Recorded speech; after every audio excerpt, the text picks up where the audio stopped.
Hello guys, welcome back to our channel English plus science with us. और जैसा कि आप लोग देख रहे हैं, आज हम नया टॉपिक लेके हैं, नया चैप्टर लेके हैं। क्लास 10 केमिस्ट्री का first chapter chemical reactions and equations. हम चैप्टर 5 लाइफ प्रोसेसेस पढ़ चुके थे, तो आज हम पढ़ने वाले हैं केमिकल रिएक्शंस एंड इक्वेशंस। इसमें सबसे पहले आता है केमिकल रिएक्शन कि आखिर केमिकल रिएक्शन होती क्या है। उसके बाद आते हैं केमिकल इक्वेशन, वो क्या होती है। तो हम सबसे पहले पढ़ेंगे केमिकल रिएक्शन। एक केमिकल रिएक्शन क्या है? एक chemical change where two or more substances interact with each other to form a new product.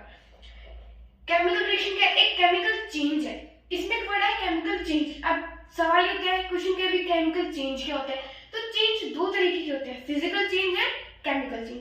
Physical change तो वो होते हैं जो सब्सटेंस की, ऑब्जेक्ट की जो फिजिकल फीचर्स होते हैं, जो फिजिकल प्रॉपर्टीज होती है, उसमें चेंज होते हैं। साइज, शेप, कलर, इन सब में जो चेंज आता है वो होते हैं physical change. Physical change reversible भी होता है। जैसे आपने किसी चीज की साइज चेंज करी तो आप उसको रिवर्स उसी साइज में भी ला सकते हो। जैसे रबर है, रबर को अपन खींचते हैं, स्ट्रेच करते हैं तो वो लंबा हो जाता है, उसकी साइज चेंज हो जाती है।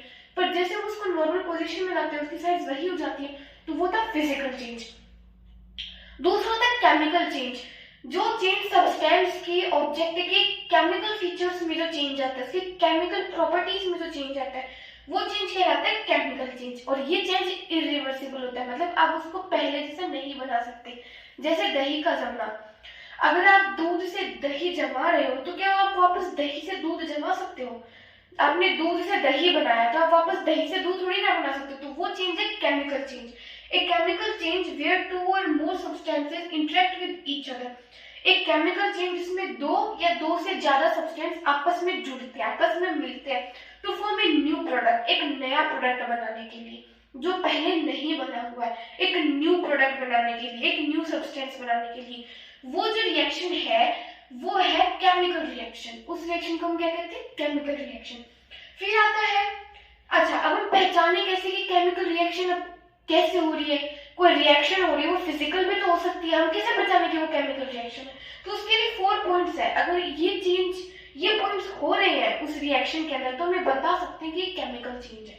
जैसे चेंज इन स्टेट, उसके स्टेट में चेंज आना। जैसे कोई चीज लिक्विड है तो वो रिएक्शन के बाद सॉलिड हो गई, या फिर गैस बन गई, या फिर लिक्विड की लिक्विड ही रह सकती है। चेंज इन कलर, मान लो कोई सब्सटेंस पहले ब्लू था, रिएक्शन के बाद वो ग्रीन हो गया है। कोई रेड था तो रिएक्शन के बाद पिंक हो गया है, तो चेंज इन कलर। थर्ड है इवोल्यूशन ऑफ ए गैस, उस रिएक्शन के बाद प्रोडक्ट के फॉर्म में या फिर एज अ बाय प्रोडक्ट कोई इवोल्यूशन होता है किसी गैस का, कोई गैस बाहर निकलती है। क्या? तो हाइड्रोजन गैस बाहर आ जाए, क्लोरीन गैस बाहर आ जाए, सल्फर गैस बाहर आ जाए, कार्बन डाइऑक्साइड गैस बाहर आ जाए। अगर वहां से उस रिएक्शन से कोई गैस बाहर आ रही है, किसी गैस का इवोल्यूशन हो रहा है, तो उससे भी हम उसको देख के भी बता सकते हैं कि जो रिएक्शन है वो केमिकल रिएक्शन है। फोर्थ है चेंज इन टेम्परेचर, टेम्परेचर में जब चेंज आ जाता है।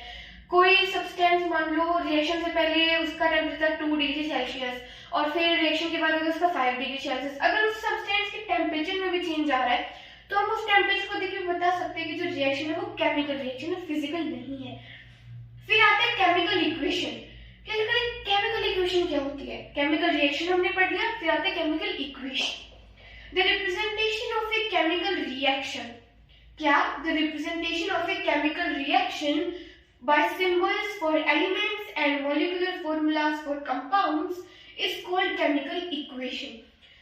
एक केमिकल रिएक्शन को रिप्रेजेंट करना सिंबल्स के फॉर्म में, किसके फॉर्म में? सिंबल्स की फॉर्म में, उसे क्या कहते हैं? केमिकल इक्वेशन कहते हैं। जिसमें हम एलिमेंट्स के लिए सिंबल्स यूज करते हैं और कंपाउंड्स के लिए मॉलिक्यूलर फॉर्मूलाज यूज करते हैं। क्या यूज करते हैं? Molecular formulas. जैसे कार्बन डाइऑक्साइड है, आप कोई केमिकल इक्वेशन लिखोगे तो उसमें कार्बन डाइऑक्साइड ऐसा पूरा थोड़ी लिखोगे, उसके लिए आप उसका मॉलिक्यूलर फॉर्मूला लिखोगे। क्या? CO2। कार्बन डाइऑक्साइड को अपन मॉलिक्यूलर फॉर्मूला में, केमिकल फॉर्मूला में क्या लिखते हैं? CO2। आप उसी इक्वेशन आप CO2 लिखोगे, कार्बन डाइऑक्साइड थोड़ी ना लिखोगे। आपको किसी रिएक्शन में ऑक्सीजन लिखना है तो आप पूरा ऑक्सीजन स्पेलिंग में थोड़ी लिखोगे, आप उसका वो सिंबल यूज करोगे, आप उस एलिमेंट का सिंबल यूज करोगे। क्या? O। ज्यादा आइटम्स है तो O2, 3 आइटम्स है तो ओजोन है तो O3, इस तरीके से। तो जो केमिकल रिएक्शन का जो रिप्रेजेंटेशन ही होता है उसी को हम क्या कहते हैं? केमिकल इक्वेशन बोलते हैं। फिर मैंने यहाँ 2 लॉ लिखे कंजर्वेशन ऑफ मास और सेकेंड है लॉ ऑफ कांस्टेंट प्रोपोर्शन। इसके बाद क्वेश्चन ये होता है, हेडिंग ये आती है कि अपन केमिकल इक्वेशन को अपना लिखे कैसे, उसके कुछ टर्म्स से कुछ डील्स कुछ तो ऐसे रूल्स होंगे इनको अपन लिखें। उससे पहले क्वेश्चन आता है कि हम आखिरकार कैसे लिखें, वो हम अगली वीडियो में देखेंगे। फिर लिखने के बाद हमें उसको बैलेंस भी करना होता है, ठीक है। जैसे अपने अपन लोगों ने कोई केमिकल इक्वेशन लिखी तो उस केमिकल इक्वेशन को लिखने के बाद हमें उसे बैलेंस भी तो करना होता है। उससे पहले दो लॉ आते हैं, law of conservation of mass, law of constant proportion. ये दो लॉज क्या कहते हैं? पहला है law of conservation of mass. ये लॉ कहता है मास can neither be created nor destroyed. Mass can neither be created nor destroyed. कि अपन मास ना तो हम बना सकते हैं ना हम डिस्ट्रॉय कर सकते हैं। मास जो है वो वही रहेगा। इस वर्ल्ड में जितना भी मास है, टोटल मास है, वो कंजर्व्ड है। ना तो हम उस मास को बना पाए हैं आज तक, ना हम उस मास को डिस्ट्रॉय कर पाए।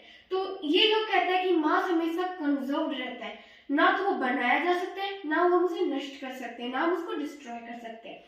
फिर आता है लॉ ऑफ कांस्टेंट प्रोपोर्शन। ये कहता है कि जो नंबर ऑफ एलिमेंट्स है रिएक्शन में, केमिकल इक्वेशन है उसके दो साइड्स होते हैं, reactant side, product side. Reactant side हम उन एलिमेंट्स, उन जो कंपाउंड्स को लिखते हैं जो आपस में रिएक्ट हो रहे हैं, जो आपस में इंटरैक्ट हो रहे हैं। प्रोडक्ट साइड हम वो एलिमेंट्स और वो कंपाउंड्स लिखते हैं जो उस रिएक्शन से बने हैं। तो लॉ ऑफ कांस्टेंट प्रोपोर्शन कहता है कि जितने एटम्स एक एलिमेंट्स के रिएक्टेंट साइड होंगे उतने ही एटम्स उस एलिमेंट के प्रोडक्ट साइड होंगे। जैसे मान लीजिए जिंक के रिएक्शन साइड में, रिएक्टेंट साइड में 2 एटम्स है, जिंक एलिमेंट के रिएक्टेंट साइड में 2 एटम्स है, तो प्रोडक्ट साइड भी जिंक एलिमेंट जो होगा उसके एटम के दो ही एटम होंगे, ठीक है। अगर जिंक के रिएक्टेंट साइड 2 एटम है तो प्रोडक्ट साइड भी जिंक के 2 ही एटम मिलेंगे। तो ये है लॉ ऑफ कांस्टेंट प्रोपोर्शन। ये दोनों यूनिवर्सल लॉज हैं और हमें एक केमिकल इक्वेशन लिखने में और उसे बैलेंस करने में बहुत हेल्पफुल होने वाले हैं। तो नेक्स्ट वीडियो में हम वही देखेंगे कि आखिरकार हमें केमिकल इक्वेशन को कैसे लिखें, उसे बैलेंस कैसे करें। एनसीईआरटी में उसे बैलेंस करने का मेथड दे रखा है हिट एंड ट्रायल मेथड। कौन सा मेथड दे रखा है? हिट एंड ट्रायल मेथड, जो कि हम देखेंगे नेक्स्ट वीडियो में। ओके गाइस, अगर आपको वीडियो अच्छा लगा हो तो इसे लाइक करें, चैनल को सब्सक्राइब करें और इसे शेयर करें। Okay guys, bye bye.